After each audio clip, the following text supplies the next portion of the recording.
It was a quiet morning, the kind that feels like nothing could ever disturb it. I sat in my old armchair by the window, watching sunlight spill across the living room carpet I had vacuumed just the day before.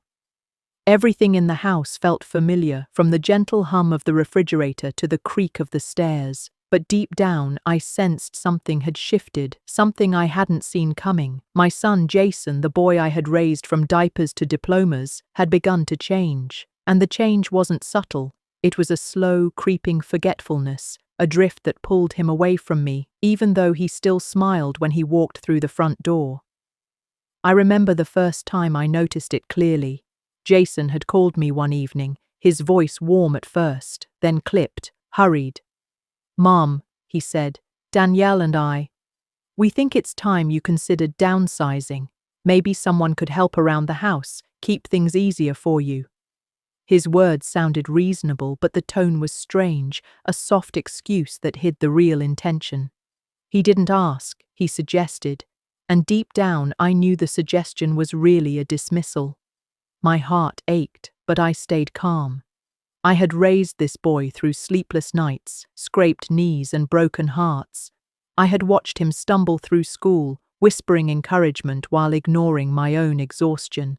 And now, he was suggesting that I step aside, as if all those years of blood and sweat had counted for nothing. I tried to reason with myself to chalk it up to youthful overcaution, but the pattern became undeniable. Jason's visits became shorter, his conversations with me more distant, and Danielle, the woman he had married only a few months prior, started weaving herself into the spaces I had once filled. At first, it was small things. Danielle rearranging my kitchen cabinets, asking questions about my bills, offering to help with tasks I had handled myself for decades. She smiled, sweet and patient, but there was a precision to her gestures that made me uneasy, as if she were measuring me against some invisible standard. One Tuesday, it all reached its tipping point. I had fainted in the kitchen, standing too long on an empty stomach. I wasn't seriously ill, just weak from skipping breakfast, but I called Jason immediately. His voice was concerned at first, then measured. "Mum, we think it might be time to look at assisted living, just for a little while. A few days to rest. The nurse can help you settle in." I laughed quietly to myself, not out of amusement, but disbelief. Rest? That was never the real reason. Behind those rehearsed words was a plan I hadn't yet fully seen. When they arrived that afternoon, Jason held my hand with exaggerated gentleness, and Danielle kissed my cheek, all warm smiles and glossed lips. They helped me pack a small bag. "Just a few things," Jason said. "We'll take care of the rest." I didn't resist, not yet. I was curious, waiting to see how far this charade would go, and then they drove me to a place with beige walls, plastic flowers, and a smell that was neither home nor comforting. "Here we are," Jason said cheerfully, "just for a few days." He hugged me tightly. Danielle kissed my cheek again, and then, like a curtain closing on a stage, they left. I sat in that sterile room, the quiet so loud it pressed against my ears. The nurse handed me a clipboard with forms: consent for admission, medical authorization, observation status. My signature, or so they said, had been provided. I flipped through the papers, feeling the ground drop beneath me. Jason had committed me. Without my knowledge, without my consent, he had taken my home, my autonomy, and turned them into something I no longer recognized. Those first days were the hardest. I was surrounded by strangers who assumed confusion where there was clarity, helplessness where there was strength. I watched people shuffle in hallways, some drooling, some staring blankly at the walls, and I realized with chilling clarity that this was the image Jason and Danielle wanted for me. They wanted me to appear fragile, dependent, diminished, but I wasn't, not yet, and I refused to give them the satisfaction of my silence. I began to plan quietly, methodically. I kept a notebook, filling page after page with names, dates, account numbers, deeds, and details of transactions. I wrote like a general preparing for battle, every fact a weapon, every detail a shield. I called my lawyer, Monica Reeves, who had not spoken to me in years, and left a message. The fire in my voice surprised even me. I knew my son had crossed a line. He had thought me easy prey, a woman too old, too tired, too weak, but he had underestimated me. By the fourth day, Monica returned my call. She listened, her voice a mix of disbelief and professional urgency. "You're safe?" she asked. "As safe as one can be when their own child tries to erase them," I replied, and I could hear the determination in her tone matching mine. We strategized, drafted motions, and prepared to reclaim what was rightfully mine. Every piece of paper I had logged became part of the arsenal that would restore not just my property, but my dignity. When Jason arrived later that week, he expected compliance, a quiet acknowledgement that he had acted in my best interest. Instead, he was met by Monica's commanding presence. She declared the actions void, challenged the forged documents, and reminded him that I was still competent, still capable, still very much alive. I watched him pale, his carefully constructed veneer of control cracking in real time, and in that moment, I realized that power doesn't always reside in youth or strength. It resides in persistence, knowledge, and the refusal to be erased. I left the nursing home that day, carrying only a small bag, but feeling lighter than I had in years. Jason did not expect me to reclaim the house, to sell it, or to purchase the property next door, but every step I took was deliberate, a quiet counter-strike. The home that had once been my fortress of love, where I had raised my son with hands that bled and a heart that never stopped stretching, was returned to the world. Not to Jason, not to Danielle, but to someone who would honor it. From my new porch, I watched as they scrambled to adjust to the change, their pride bruised, their illusions shattered. Danielle's passive-aggressive displays, Jason's silent guilt, all became part of a landscape I could observe safely from the boundary I had created. Tyler, my grandson, came to me, bringing innocence and truth. In his eyes, I saw the possibility of love untainted by betrayal. He reminded me that legacy isn't only about property, it's about the lessons, the care, and the dignity we leave behind. And so I settled into my life again, not seeking reconciliation, but demanding recognition. Jason had learned, as I had once feared, that actions have consequences. But I also discovered something deeper, that peace is not the absence of conflict, but the reclamation of self. I had been buried by my own blood, but I emerged not only alive but triumphant, knowing that the love, effort, and endurance of a mother cannot be erased, no matter how far someone tries to run from it. It had been 3 weeks since I reclaimed my house, and yet the emptiness of certain rooms reminded me daily of what had almost been lost. Not furniture, not walls, but my place in my own family. The living room, once a space of laughter and shared stories, now felt quieter than ever. I would sit in my favorite armchair, sipping tea that had long cooled, staring out at the garden I had planted years ago. Each flower, each blade of grass was a testament to patience, to care, to persistence. They reminded me that life keeps growing even when betrayal knocks at your door. The day began like any other, but an unusual knock at the door made me pause. Standing there was Tyler, my grandson, with a sheepish smile and a small box clutched in his hands. "Grandma," he said softly, I found this in my mom's drawer." He handed me the box, and my hands trembled slightly as I opened it. Inside were letters, handwritten notes, some torn, some neatly folded, all addressed to Jason but never sent. Danielle had been keeping a secret, one that painted her in a much darker light than the polite, smiling woman Jason had introduced to me. The letters detailed manipulations, subtle threats, and plans that stretched far beyond the initial deception. She had orchestrated situations to isolate Jason from me, to position herself as the sole influencer in his life, even using Tyler as a pawn in her subtle game of control. Reading each line, I felt a chill run down my spine. It was one thing to lose a home, another to almost lose your family to a stranger's calculated interference. But now, armed with truth, I understood that the battle had only just begun. Tyler looked at me nervously, the innocence of his 12 years conflicting with the mature wisdom in his eyes. "Grandma, I didn't want to keep secrets, but I was scared," he admitted. "Mom said, she said you wouldn't understand, that you'd just get angry." I pulled him close, feeling his small frame trembling against mine.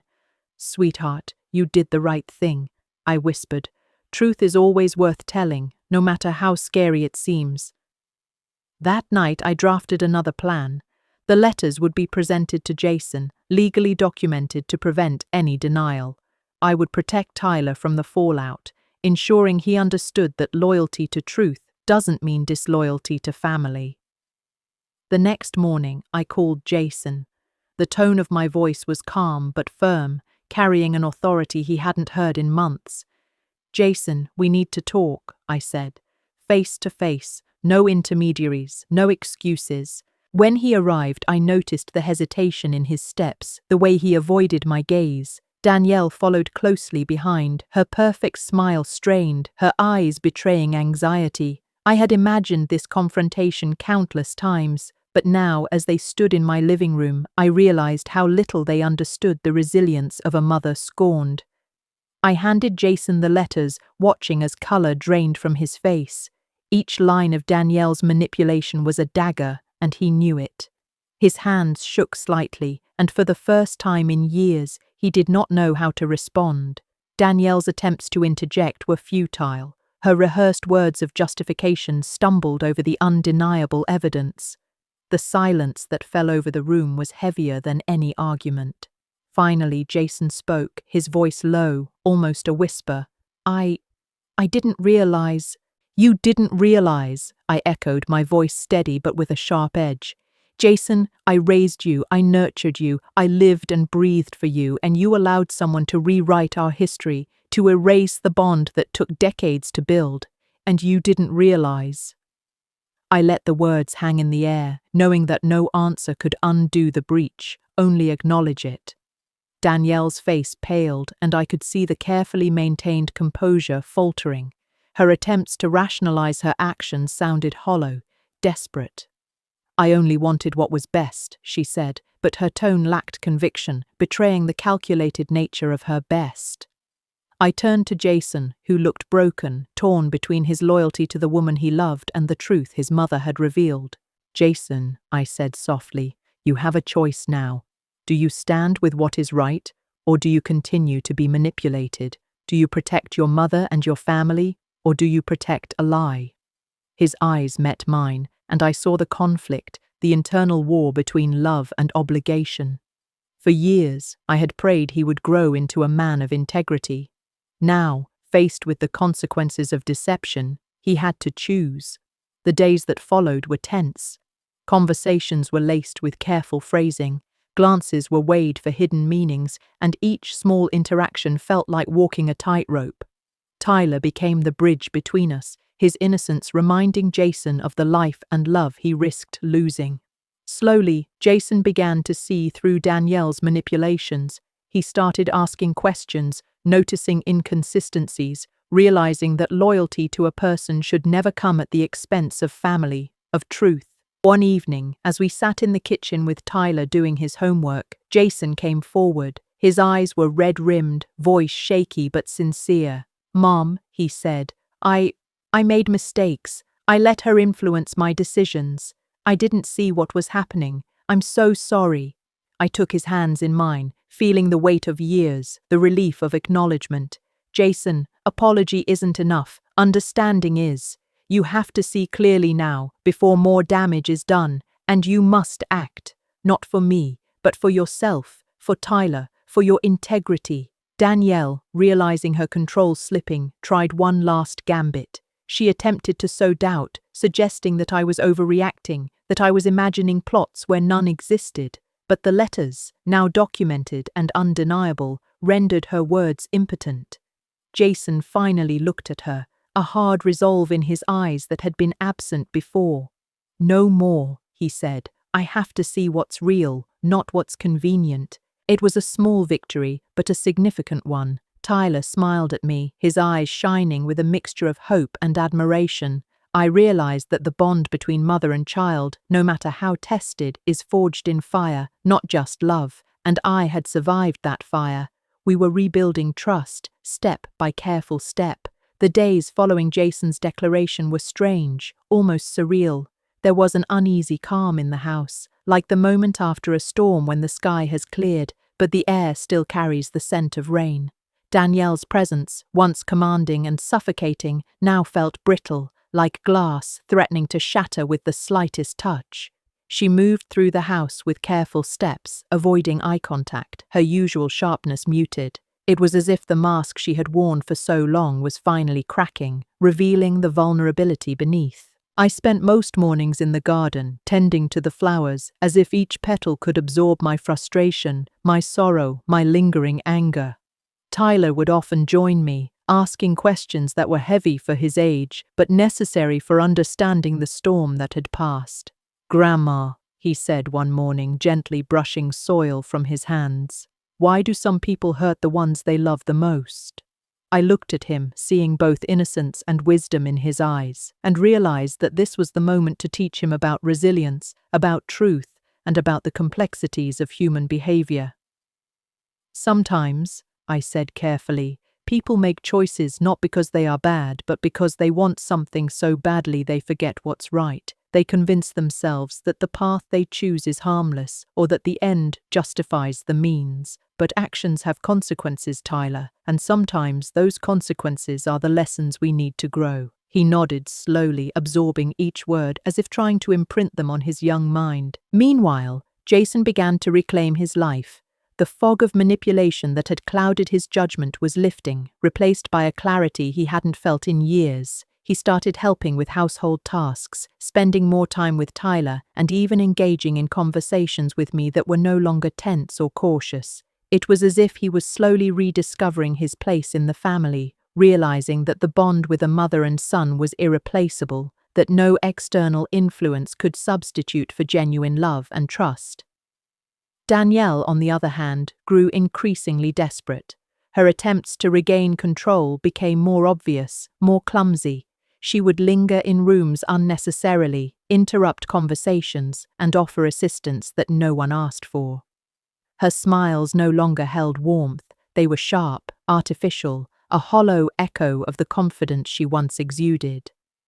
The household, once her playground, was slipping from her grasp, and she felt it keenly. One evening, the tension reached a breaking point. Jason had gone to the study to organize some paperwork, and Danielle followed him, her footsteps echoing ominously. Tyler, sensing the rising storm, ran to me. "Grandma, something's going to happen," he whispered, his small hands gripping mine tightly. I held him close, feeling his fear, and whispered, "Let them try. Truth has a way of winning, even when it seems impossible." From the study, raised voices erupted. Danielle's tone was sharp, demanding, trying to manipulate, while Jason's was firm but strained, holding his ground against the onslaught. I didn't need to intervene. I knew Jason had reached a turning point. He was no longer the son who had blindly followed someone else's lead. He was a man ready to confront deception, ready to protect his family, and ready to reclaim the trust that had been shaken. When the argument finally subsided, Danielle stormed out of the study, slamming the door so hard that pictures on the wall rattled. Jason leaned against the desk, exhausted but resolute. "She won't stop," he said, his voice quiet but determined. "She'll try to manipulate, to twist, to make me doubt myself again. But I see clearly now. I won't let her." I placed a hand on his shoulder, feeling the warmth of his resolve, the weight of his newfound clarity. "Then you are ready," I said softly, "ready to protect what truly matters, and ready to face the consequences of truth." The next morning, Danielle attempted one final strategy. She presented a series of gifts to Tyler, trying to buy affection and loyalty. But he, now wise beyond his years from witnessing the unfolding drama, refused to be swayed. He looked at her, his voice steady. "I care about Grandma and Dad. That's what matters. You can't change that with gifts." Danielle's face fell, the last remnants of her control slipping through her fingers. I realized then that the foundation of family, built over decades of shared love, trust, and experiences, was stronger than any manipulation, stronger than any lies. The relationship between a mother and her child, and between a father and his son, could endure storms, betrayals, and deceit if nurtured with truth and commitment.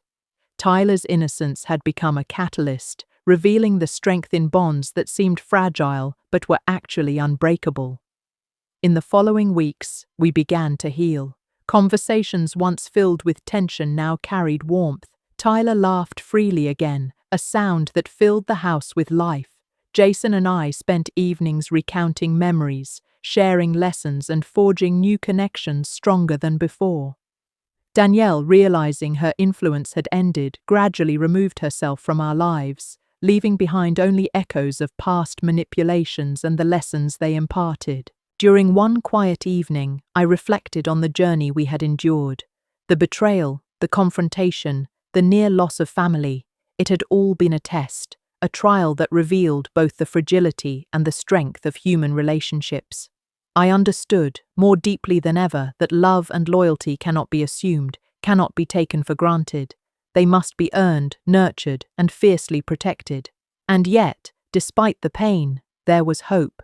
Our family, tested by deceit and manipulation, had emerged stronger, more united, and more aware of the preciousness of truth. The bond between mother and son, once strained, had been reaffirmed. The connection with grandson, once threatened, had grown into a bridge of trust and understanding. Together, we had survived the storm and were ready to embrace the calm that followed, stronger and wiser than before. The calm we had fought so hard to establish was fragile, like a thin layer of ice over deep water.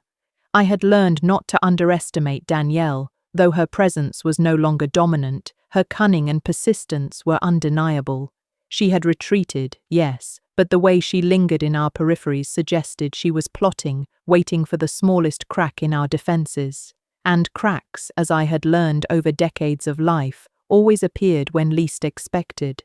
Jason, however, was no longer the son who had blindly followed her influence.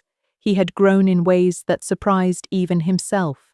He spent hours reflecting on past decisions, analyzing moments when he had allowed external pressures to sway his judgment. "Mom," he said one evening, his voice quieter than usual, "I can't believe how much control I gave her over my life. I was so blind. How did I not see it?" I took his hand, feeling the warmth of sincerity. "You were human," I replied. "We all make mistakes. What matters is learning from them, and you've done exactly that." Tyler, growing more perceptive each day, noticed the subtle tension lingering in the house. Even without overt conflicts, children absorb energy, tone, and body language. One afternoon, as Danielle's name came up in a conversation, he asked, "Grandma, do you think she'll come back?" His small hands trembled slightly, betraying his concern. I knelt down to his level, brushing a strand of hair from his forehead. "Sometimes people return," I said slowly, "but when they do, we have to stand firm. Our family is strong, and we won't let anyone hurt us again." It wasn't long before Danielle did make an appearance. Jason had received a message, carefully worded and polite on the surface, asking to meet and discuss matters she claimed were important for the family. His first instinct was caution. The years of emotional manipulation had left scars that could not be ignored. We discussed it together, weighing the risks and benefits. Tyler listened intently, his young face showing both curiosity and apprehension. In the end, Jason decided that confronting her rather than avoiding her was the stronger path. "If she truly wants to reconcile, we need to face her," he explained. "If she comes with deceit, we need to be ready." I agreed, though my heart ached at the thought of revisiting old wounds. Tyler, sensing the gravity, nodded solemnly. "We can handle it," he said. I smiled faintly, proud of the courage in such a small frame. The day arrived and Danielle entered our home with calculated politeness. She carried herself with the same composed elegance, but there was something different in her eyes, an edge of desperation that betrayed the calm mask she tried to wear. Jason greeted her with formality, a firmness in his posture that spoke louder than words. I stayed nearby, a silent presence, ready to intervene if necessary. Tyler clutched my hand, his small grip a reminder of the stakes at play. The conversation began with pleasantries, but it quickly became clear that Danielle's intentions were far from benign. She spoke of grievances, of perceived wrongs, of opportunities she believed had been unfairly taken from her. Her words were smooth, polished, and manipulative, designed to sow doubt and confusion. but Jason was ready. He responded with clarity and calm, refusing to be pulled into emotional traps. Each assertion Danielle made was met with reason, each accusation countered with truth. As the hours passed, the tension in the room shifted. Danielle's confident demeanor started to crumble. Her words, once so controlled, became sharp, defensive, and erratic. Tyler, observing quietly, whispered to me, "Grandma, she's losing it." I nodded, recognizing the significance. The power she once wielded effortlessly was slipping, unable to withstand the fortitude of truth and genuine connection. In a moment of vulnerability, Danielle revealed the depth of her frustration. "I thought I could control everything," she admitted, her voice breaking slightly. "I thought I could shape people, make them do what I wanted, but it's all slipping away, and I don't know how to handle it."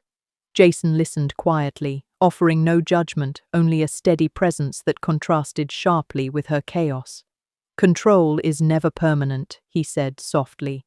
"But understanding and honesty, that is lasting. You may not like it, but it is reality." This exchange marked a turning point. Danielle, stripped of the pretense she had maintained for so long, was confronted not with anger or revenge, but with truth and unwavering boundaries. She realized that her influence over Jason and Tyler was no longer possible. The power dynamics had shifted irrevocably, and there was nothing she could do to reclaim what she had lost. In the days that followed, the house experienced a sense of liberation. The oppressive tension that had hung in the air for years began to dissipate. Conversations became natural, laughter returned, and the energy of the home transformed. Jason and I shared moments that had been absent for far too long, rekindling the warmth of mother and son without interference. Tyler thrived, secure in the knowledge that his family unit was unshakable. I took this time to reflect deeply on the lessons of the past months. Life is often filled with people who seek to manipulate, deceive, or control, but these experiences also reveal the resilience inherent in genuine relationships. Love, trust, and integrity, once tested, emerge stronger when nurtured with patience, honesty, and courage. Jason's growth, Tyler's understanding, and even Danielle's confrontation had all become chapters in a larger story of survival and strength. The most profound realization, however, was about forgiveness and self-preservation. I understood that one could acknowledge past pain without allowing it to dictate the future. We could remember the lessons, honor the struggles, and still choose to move forward without bitterness. Tyler had unknowingly taught me this. Through his clarity, his courage, and his innocence, I saw the path to healing illuminated. By the end of the month, Danielle had distanced herself completely. Attempts at contact became infrequent, and finally, she disappeared from our lives almost entirely. The relief was palpable, but the experience had left permanent marks. We were not the same family we had been, yet we were stronger, more aware, and deeply connected in ways that transcended past manipulations. Jason, finally at peace with his decisions, took on responsibilities with renewed commitment. He engaged with Tyler in meaningful ways, reinforcing lessons of resilience, integrity, and self-respect. Our evenings were no longer filled with caution, but with warmth, conversation, and shared experiences. Tyler's laughter became a constant reminder that joy can flourish even after storms, and that innocence coupled with wisdom can guide families through turbulence. Looking back, I realized that the ordeal had reshaped our understanding of love, power, and loyalty. We had been tested, manipulated, and forced to confront the limits of trust, but we had emerged stronger. The ties between mother, son, and grandson were no longer simply bonds of blood. They were forged in the fires of adversity, tempered with honesty, and strengthened with care. And in that clarity, I found peace. Peace in knowing that even when someone forgets their responsibilities or seeks to harm, the essence of family endures. Peace in seeing Jason rise as a man of principle, not manipulation. Peace in witnessing Tyler grow in courage, understanding, and love. And peace in knowing that the shadows of the past, while lingering, no longer held dominion over our lives. The calm that had settled over our home felt almost fragile, like a porcelain vase perched on the edge of a shelf. After Danielle's final departure, we We had begun rebuilding not just our routines, but the emotional landscape that had been battered for so long. Jason seemed lighter, less burdened by guilt or indecision, yet there was a contemplative shadow in his eyes, an acknowledgement of lessons learned the hard way. Tyler, now more confident and perceptive than ever, had begun asking questions about life, loyalty, and the meaning of family, which often led to conversations that were both surprising and profound for someone his age. One evening, as the sun dipped below the horizon, painting the sky in shades of orange and purple, Jason and I sat on the porch, our hands wrapped around warm cups of tea.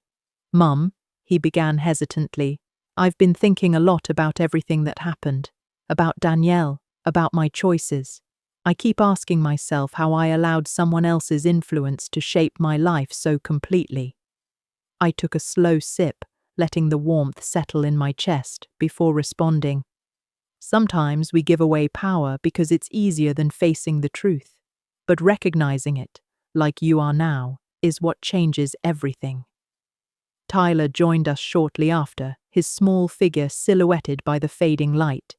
He climbed onto my lap, resting his head against my shoulder.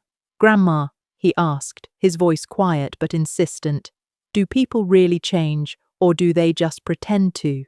I smiled softly, brushing his hair back. "Some people change, some people don't. The important thing is recognizing the difference and deciding who belongs in your life and who doesn't." Tyler nodded thoughtfully, absorbing the lesson in a way that only a child with unusual insight could. Despite the serenity, remnants of the past occasionally surfaced like ripples on a calm lake. A letter arrived one morning, unsigned but unmistakably Danielle's handwriting. The words were carefully measured, apologetic on the surface, yet laced with undertones of manipulation, a subtle attempt to reopen old wounds. Jason read it in silence, his brow furrowed, and handed it to me. "She's trying," he said simply, his tone flat but resolute. I took the letter, folding it neatly before placing it aside. "She's testing boundaries," I said, "and we've already set ours clearly. No response is a response." It was during this period of cautious peace that I began noticing a new layer to Jason's character. Freed from Danielle's influence, he was beginning to assert himself in ways that were mature yet compassionate. He engaged with Tyler not just as a parent, but as a mentor, a guide, someone who could model resilience without imposing fear. Tyler, in turn, responded with trust and curiosity, asking questions that sometimes startled me with their depth. One afternoon he asked, "Mom, Grandma, what if someone hurts you, but you forgive them anyway? Is that weakness?" Jason paused, considering before replying, "No, Tyler. Forgiveness is strength, not weakness. It doesn't mean you let someone harm you again. It means you reclaim your peace." Our home gradually returned to a rhythm that had been absent for years. Mornings were filled with laughter over breakfast, evenings with discussions about dreams, goals, and the lessons of the day. I marveled at how a family could heal, slowly but surely, once honesty and boundaries replaced manipulation and fear. Yet I remained vigilant. Experiences like ours leave a mark that cannot be ignored, and while the storm had passed, the clouds occasionally gathered, reminding us of the fragility of trust. Tyler's school life began to reflect the stability of home. He made friends easily, showed kindness without expectation, and, perhaps most importantly, learned the value of discernment. I watched him navigate social dynamics with a wisdom that exceeded his years, often smiling to myself as he quietly corrected misconceptions or stood firm against unfairness. Jason noticed it too, often remarking, "He's learning faster than I did, Mom. I wish I'd had this kind of guidance growing up." I merely nodded, feeling a mix of pride and relief. Despite our internal progress, the outside world occasionally reminded us of vulnerability. Danielle's attempts to interfere, though diminishing, had set off a ripple of caution. We discussed measures to protect our peace without becoming consumed by fear. Jason initiated open conversations with Tyler about trust, judgment, and the importance of observing people's actions rather than taking words at face value. Tyler absorbed these lessons eagerly, demonstrating a clarity that reassured us both. One pivotal moment occurred when Jason received an unexpected invitation to a family gathering where Danielle would also be present. It was a deliberate challenge, a test of the growth he had achieved. He contemplated avoiding it, but ultimately decided that confronting the situation on his terms was the stronger path.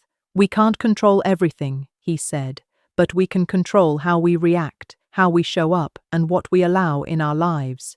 I admired his composure, knowing that it reflected a depth of understanding born from struggle, reflection, and resilience. The day of the gathering arrived, and with it an air of tension that was palpable. Jason, Tyler, and I approached with cautious optimism, prepared to assert our boundaries without drama or confrontation. Danielle, predictably, attempted to charm and manipulate, but her efforts were met with calm assertiveness. The room shifted subtly. Others noticed the difference in Jason's demeanor, the quiet confidence that had replaced prior indecision. Tyler, sensing the stakes, remained close by, observing, learning, and absorbing lessons in courage and integrity. What struck me most during that encounter was the transformation within Danielle herself. For all her attempts at control, she seemed increasingly frustrated, unable to regain her former influence. Each measured response, each boundary we maintained, chipped away at her facade. It became evident that she had underestimated the strength of our family bond, the depth of the growth we had achieved, and the unwavering clarity with which Jason and I had redefined our roles. After the gathering, as we walked home, Tyler broke the silence. "Grandma, Mum, I think we won," he said, his voice a mix of triumph and relief. I looked at him, my heart swelling with pride. "We did," I replied softly.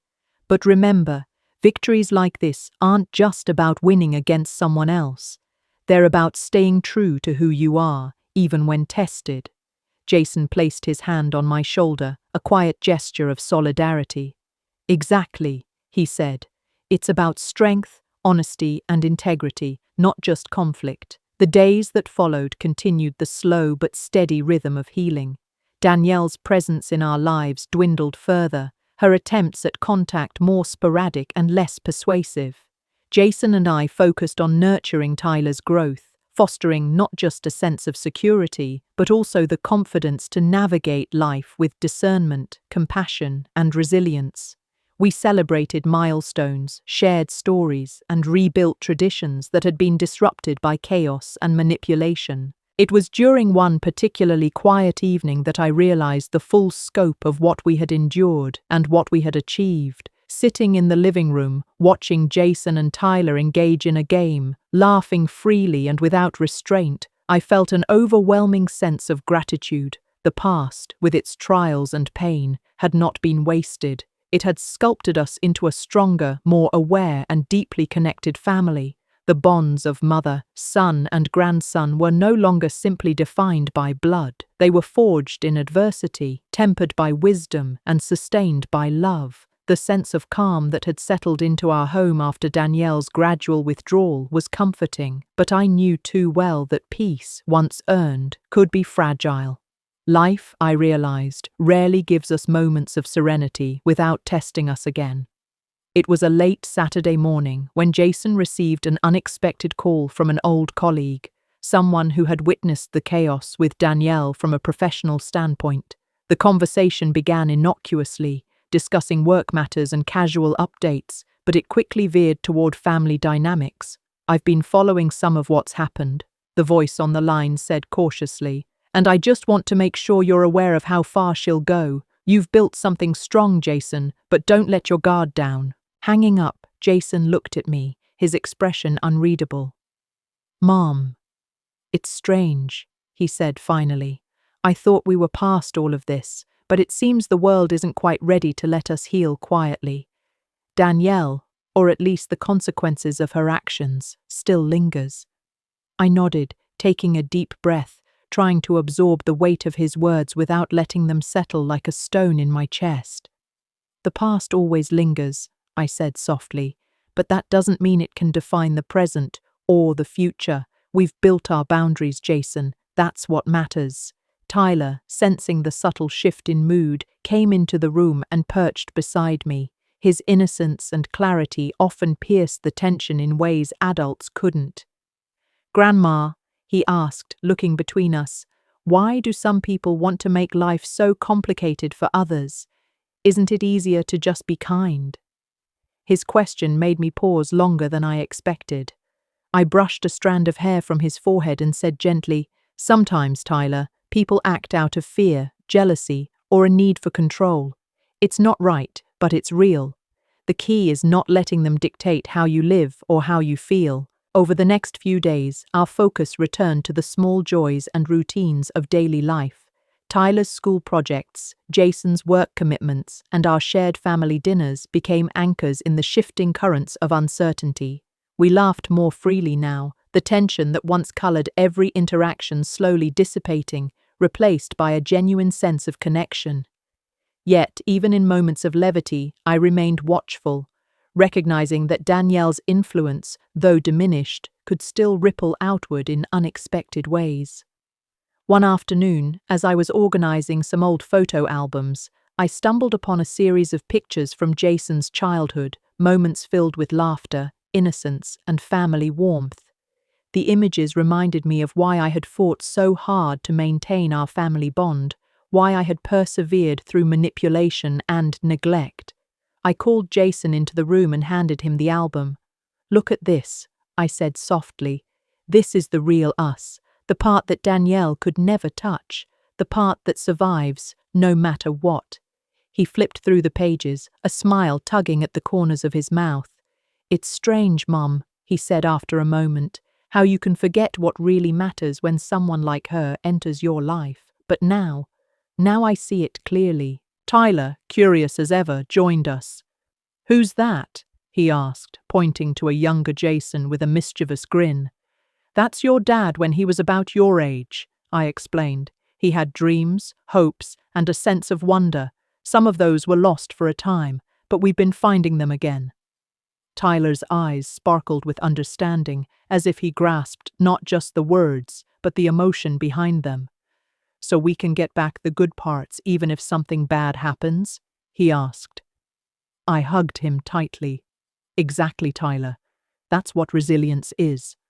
As the days turned into weeks, Jason and I began discussing the future more intentionally. We explored ways to fortify our home and family against outside interference, emphasizing the importance of communication, trust, and shared values. Jason proposed weekly family meetings, times to discuss concerns, dreams, and achievements, ensuring that Tyler felt included and empowered in every step. I agreed, recognizing the potential of this practice to cultivate not only unity, but also a profound sense of agency for both of them. Despite the stability, life introduced subtle reminders of vulnerability. A distant relative, unaware of the full history, suggested reconnecting with Danielle, framing it as a gesture of reconciliation. Jason and I exchanged glances, both knowing that engagement would only open doors to manipulation. "We don't need to involve her," Jason said firmly. "Our peace isn't up for debate." I nodded in agreement. "Sometimes the strongest answer is silence." Tyler, who had been listening quietly, chimed in with unexpected wisdom. "If she's not part of our happy, then she doesn't need to be part of our story." His words, simple yet profound, reinforced the clarity we had worked so hard to establish. Around this time, Tyler began exploring hobbies that allowed him to express himself creatively. He developed a love for drawing, often illustrating scenes from our daily life, small vignettes of laughter, meals, and shared moments. Jason and I encouraged him, recognizing that these artistic outlets provided not just joy, but a safe space for reflection and growth. One evening, Tyler presented a drawing of the three of us standing together, hands intertwined, smiling against a backdrop of sunlight. I held it close to my heart, tears brimming. "This is beautiful, Tyler," I said. "It's a reminder of what matters most." Jason's growth during this period was equally remarkable. He became a model of empathy, integrity, and decisiveness, embodying the lessons he had learned from past mistakes. His interactions with Tyler reflected both guidance and respect, demonstrating the delicate balance of authority and nurturing. In professional contexts, he also exhibited newfound clarity, avoiding manipulative influences and focusing on ethical choices, a change that did not go unnoticed by colleagues and friends. The bond between mother, son, and grandson deepened in ways that felt almost sacred. We celebrated birthdays, achievements, and quiet moments alike, each event reinforcing our shared commitment to trust, respect, and love. The shadows of the past occasionally flitted at the edges, but they no longer dictated our emotions or decisions. Instead, they served as reminders of resilience and lessons learned, the price paid for growth, and the value of protecting what truly matters. Then came a moment that tested our unity more subtly than before. A school play in which Tyler had a lead role. Jason and I attended, eager to support him, but aware that parental expectations can inadvertently introduce stress. Tyler performed beautifully, navigating the stage with confidence and charm, receiving applause that lit up his young face. Backstage, he beamed at us, whispering, "I did it, Mom. I wasn't scared at all." I hugged him tightly. "That's because you know we believe in you," I whispered. Jason nodded, his own pride mirrored in quiet satisfaction. "And no one can ever take that from you, Tyler. Not now, not ever." Our home had become more than a shelter from past turmoil. It had evolved into a sanctuary of learning, love, and resilience. Danielle's lingering presence had diminished, but the lessons she inadvertently taught us were indelible: the importance of boundaries, the necessity of vigilance, and the strength that arises from adversity. As I watched Jason and Tyler, I realized that the journey we had undertaken was far from simple, yet its rewards were profound. We had reclaimed not just our peace, but our identity as a family. Despite the warmth and stability that had grown in our lives, there were subtle, almost imperceptible ripples that reminded me the past never truly disappears. One rainy Thursday evening, Jason received a message from a mutual acquaintance, someone who had remained tangentially connected to Danielle's world. The note was vague but loaded with intent. "Some truths remain hidden, but not forever. Just thought you should know."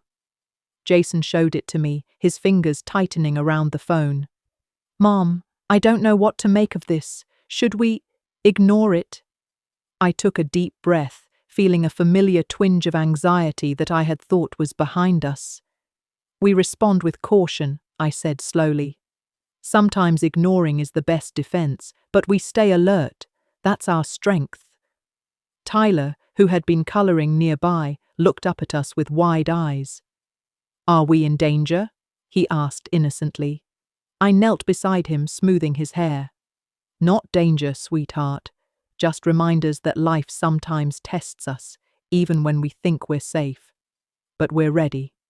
That night, I reflected on the nature of trust and the fragility of peace. Even after everything Danielle had done, I understood that fear could never govern our lives. Jason and I had worked too hard to reclaim our autonomy, and Tyler's innocence demanded that we shield him without allowing paranoia to seep into our home. The world, I realized, would always throw unexpected challenges our way, but resilience isn't about avoiding storms. It's about learning to dance in the rain without losing oneself. Over the next several days, Jason focused on ensuring that our communication lines remained open and transparent. We talked late into the night, dissecting every possible angle and preparing ourselves for any eventuality. He asked questions I had not considered, displaying a maturity that was both comforting and humbling. "Mom, how did you manage all of this without breaking?" he asked one evening. I smiled faintly, remembering the nights I had spent awake, wrestling with worry and heartbreak. "It wasn't about not breaking," I replied. "It was about bending without snapping, about knowing what's worth standing for and what can be let go." Tyler, as if sensing the undercurrent of tension, became increasingly attached to simple routines: our bedtime stories, weekend outings, and quiet Sunday breakfasts. These rituals were not just comforting to him, they were anchors for all of us. One morning, as we shared pancakes at the kitchen table, he looked at Jason and me with earnest eyes and said, "I like our family. I like that we stick together. The sincerity in his voice made my chest ache with a bittersweet mix of pride and love. "And we'll always stick together, Tyler," I whispered, "no matter what comes." Life, however, has a way of testing even the most grounded families. It began with minor incidents, misplaced items, odd calls, and subtle hints of surveillance that suggested Danielle's influence, though diminished, was not entirely gone. Jason responded with calm efficiency, tightening our security and reinforcing the boundaries we had set years ago. "We've done everything right," he said one evening, "and that's all we can do. We protect what we can and let the rest unfold without fear." I nodded, recognizing the wisdom in his words. Fear had been a constant companion during Danielle's intrusion, but now we wielded clarity as our shield. Then, unexpectedly, an opportunity arose that tested our family's resilience in a different way. Tyler's school announced a family project competition, encouraging students to present stories of heritage, identity, and personal growth. The assignment sparked an idea in Jason and me. We would create a joint project with Tyler that celebrated our journey, our resilience, and the strength of our bond. We spent evenings brainstorming, sketching, and scripting, using the project as both a creative outlet and a therapeutic exercise. Tyler's eyes would light up with each suggestion, and the project quickly became a symbol of triumph over past adversity. One evening, as we worked late into the night, Jason turned to me with a thoughtful expression. "Mum, do you ever think about how different things could have been if Danielle hadn't intervened?" I paused, considering the hypothetical. "I do," I admitted, "but I also know that the struggles we faced shaped us into the family we are today. Without those challenges, we wouldn't have this bond, this understanding, this depth of love." He nodded slowly, appreciating the perspective, and Tyler, exhausted but exhilarated, fell asleep on the couch, clutching his crayons like trophies. The project, when completed, was a heartfelt tribute to our journey. It featured illustrations by Tyler, narratives penned by Jason, and reflections I had contributed on the importance of family, trust, and resilience. On presentation day, the judges and audience were visibly moved by the authenticity and depth of our story. The applause was warm, heartfelt, and affirming. Tyler's beaming smile, mirrored by Jason and me, encapsulated the victory of reclaiming joy and connection despite past challenges. Amid the celebration, a subtle, almost imperceptible tension lingered, a reminder that Danielle's presence, though reduced to shadows, could still ripple into our lives. But this time we were prepared. We had grown not just in resilience but in foresight, understanding that strength is not simply about surviving adversity, it is about thriving despite it. Jason's words that evening echoed in my mind. "We don't just endure, Mom. We rise, and we teach Tyler to rise with us." In the days that followed, our home became a haven of creativity, laughter, and reflection. Tyler's artistic talents flourished, and Jason's professional life benefited from his renewed sense of clarity and purpose. I found solace in observing the harmony between father and son, recognizing that the trials of the past had forged a foundation strong enough to weather future storms. Danielle's attempts to intrude were now distant echoes, powerless against the fortitude we had cultivated together. Yet, even with peace established, life required constant vigilance. Unexpectedly, an old friend of Danielle's reached out to Jason under the guise of reconciliation, attempting to draw him into discussions about the past. Jason's response was decisive and calm. He acknowledged the attempt but refused engagement. "Our lives are not a stage for past dramas," he said firmly. "We honor our journey by protecting what matters." His assertiveness was a testament to the growth that had emerged from our struggles, reinforcing boundaries and teaching Tyler the power of measured responses. Tyler, ever perceptive, began to internalize lessons of resilience, empathy, and strength. He started mentoring younger classmates in collaborative projects, sharing the values of patience and understanding he witnessed daily. Jason and I observed his growth with a mixture of awe and pride, knowing that the trials we endured had seeded a foundation for a future marked by integrity and compassion. As winter approached, our family began planning a small trip to the mountains, a celebration of survival, growth, and togetherness. The anticipation filled our home with excitement, laughter, and gentle chaos, a reflection of life's unpredictable yet beautiful rhythm. Tyler eagerly helped pack, carefully selecting his favorite items, while Jason coordinated the itinerary to balance adventure with relaxation. I found myself marveling at the transformation we had undergone, from a family fractured by manipulation to one fortified by love, trust, and unwavering resilience. The night before our departure, I sat alone in the living room, reflecting on the journey. Photos lined the walls, each a testament to joy reclaimed and bonds strengthened. I realized that the trials we endured were not just obstacles, they were teachers. Danielle, though a source of pain, had inadvertently catalyzed growth, clarity, and unity. And while the past would always linger in echoes, the present offered freedom, love, and possibility. The morning of our mountain trip dawned crisp and clear, the sunlight streaming through the windows with a kind of warmth that felt almost celebratory. Tyler bounced around the house, excitedly checking and rechecking the supplies he had packed the night before. Jason was meticulously going over the itinerary one last time, ensuring that every detail, from hiking routes to meal stops, was accounted for. I watched them, a deep sense of gratitude swelling in my chest. This was the life we had fought for, simple, peaceful, and full of laughter. Yet, I knew better than to take tranquility for granted. Life had taught me that serenity could be fleeting, and it was our duty to cherish it while remaining vigilant. As we loaded the car, Tyler insisted on carrying his small backpack himself, a sign of growing independence. "I can do it, Mom," he said with determination. I smiled, ruffling his hair. "I know you can, sweetheart. I'm proud of you." Jason secured the last of the luggage and glanced back at me. His eyes, always so thoughtful, carried a mixture of anticipation and reflection. "Mom, do you ever think about how far we've come?" he asked quietly. I nodded. "All the time. But more than the distance traveled, I think about the strength we've discovered along the way. It's what allows us to enjoy moments like this without fear." The drive was filled with chatter, laughter, and the occasional comfortable silence, the kind that comes with complete ease between people who trust each other completely.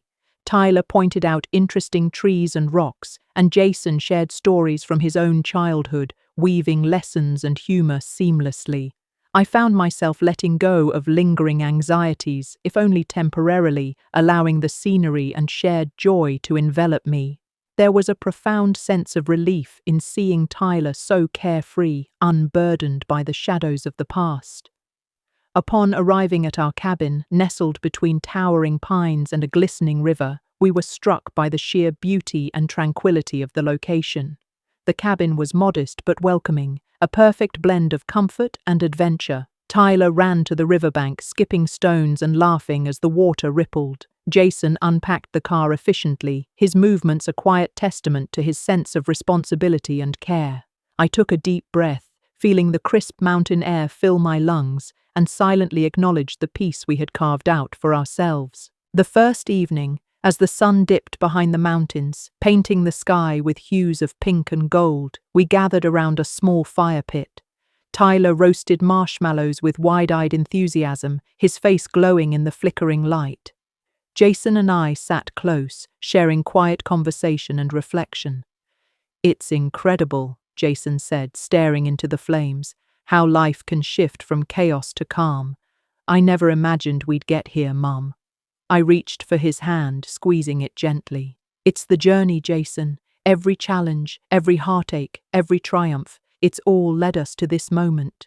That night, as we settled into the cabin, the world outside seemed distant, almost unreal. The mountains stood as silent guardians, the river whispered secrets of endurance, and the stars above shimmered with timeless constancy. Tyler fell asleep quickly, exhausted from the day's adventures, and Jason lingered in thought, his usual composure softened by reflection. I watched them, feeling an overwhelming sense of love and protection. For the first time in years, I allowed myself to believe that we had truly reclaimed our lives, that the spectre of Danielle and the past could no longer dictate our happiness. The following day, we embarked on a hike to a nearby waterfall.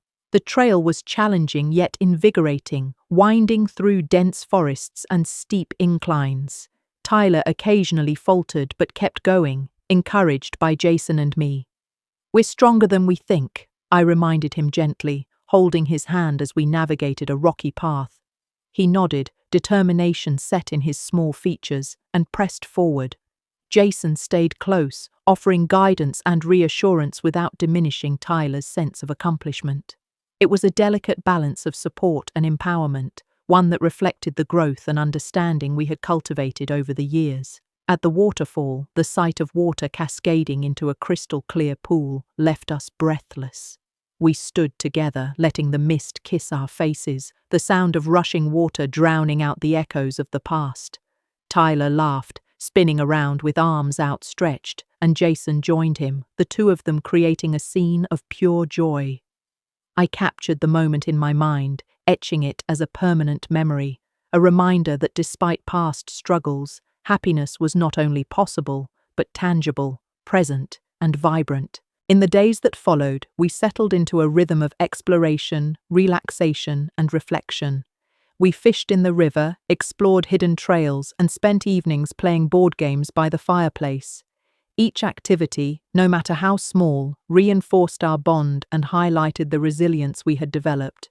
Tyler thrived, his confidence and creativity flourishing in the safe, nurturing environment. Jason and I shared quiet moments of understanding, knowing that the life we had built was a testament to our endurance, love, and unwavering commitment to family.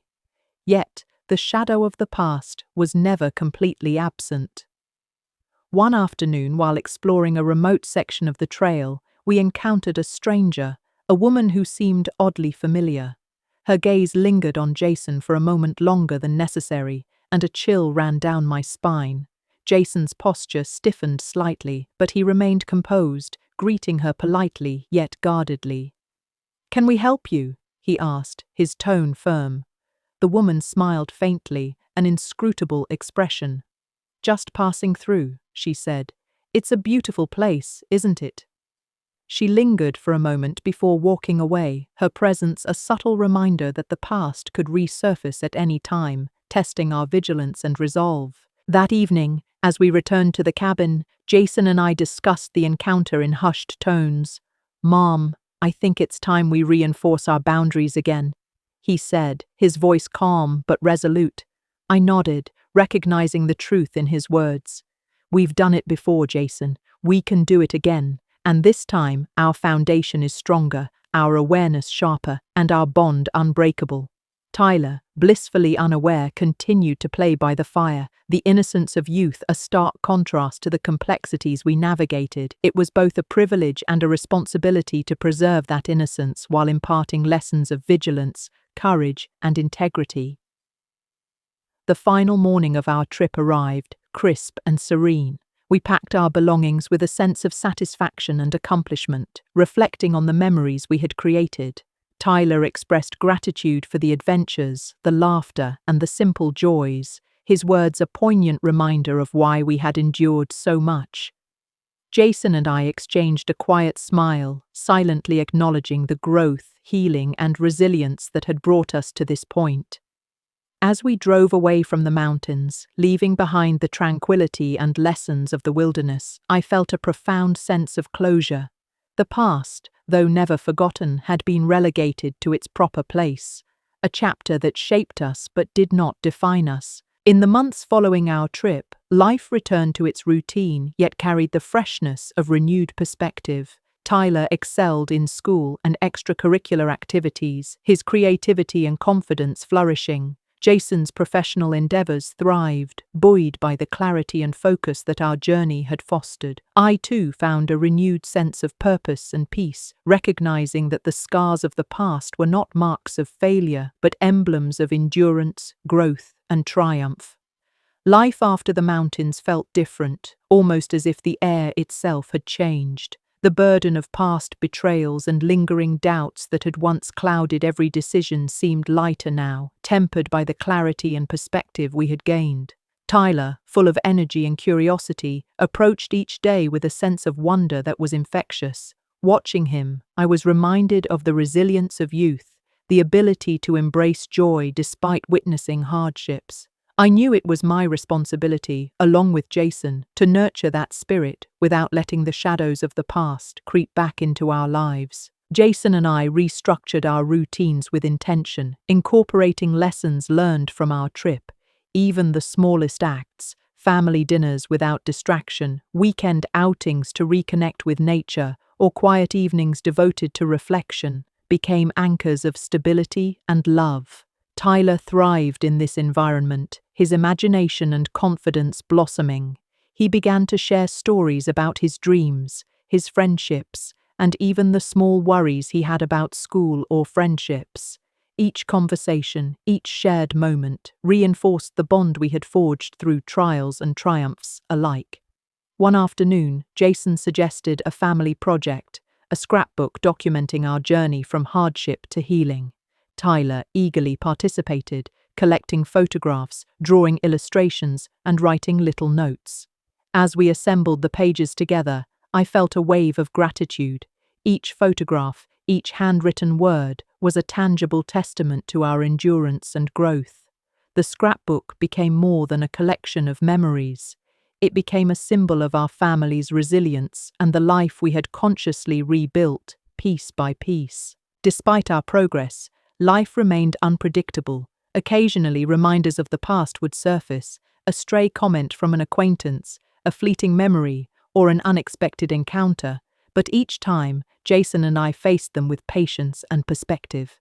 The mountains had taught us that the storms of life, no matter how sudden or fierce, could be weathered if approached with unity, courage, and clarity. Tyler, observing our calm responses, began to internalize these lessons without even realizing it, learning that strength often comes from composure and understanding rather than confrontation. As months passed, our family expanded our horizons beyond the immediate environment. We explored new cities, visited museums, and even participated in volunteer projects that aligned with our values. Each activity was not only a source of joy, but also a deliberate effort to cultivate empathy, awareness, and gratitude in Tyler. Jason and I understood that raising a child in a mindful, compassionate environment required consistent effort and reflection. We were committed to ensuring that Tyler developed both resilience and kindness, armed with the knowledge that life could be harsh but also immensely rewarding. The anniversary of our mountain trip approached, and we decided to celebrate by revisiting the same cabin. This time, Tyler had a more pronounced sense of purpose. He navigated the trail with confidence, led small explorations, and even offered guidance to Jason and me on spotting wildlife and unique plants. Watching him grow into his own capabilities was profoundly satisfying. Jason and I exchanged quiet smiles, realizing that our efforts as parents had created not only safety, but empowerment. Tyler was no longer just our child. He was becoming a capable, confident individual ready to face the world. During the evenings at the cabin, we would sit by the fire and reflect on our journey. Conversations flowed naturally, often shifting from light-hearted anecdotes to meaningful discussions about life, values, and dreams. Tyler began asking questions about the future, about how to navigate friendships, and even about the difficult moments we had experienced together. I answered with honesty, careful to balance truth with reassurance. Jason provided practical guidance, offering strategies for decision-making and resilience. Together, we created a dialogue that was both nurturing and instructive, instilling in Tyler a sense of security and wisdom that could guide him throughout his life. One particularly quiet evening, as the stars shimmered above, Tyler asked, "Mum, do you think the past ever really leaves us?" His voice was soft, tinged with curiosity and concern. I took a deep breath, considering my response carefully. "Not always," I said gently, "but what matters is how we respond to it. We can let it define us, or we can learn from it and grow stronger. That choice is ours every single day." Jason nodded in agreement, adding, "And no matter what, you're never alone. We face challenges together as a family, and that makes all the difference." Tyler smiled, comforted by our words, and leaned against me.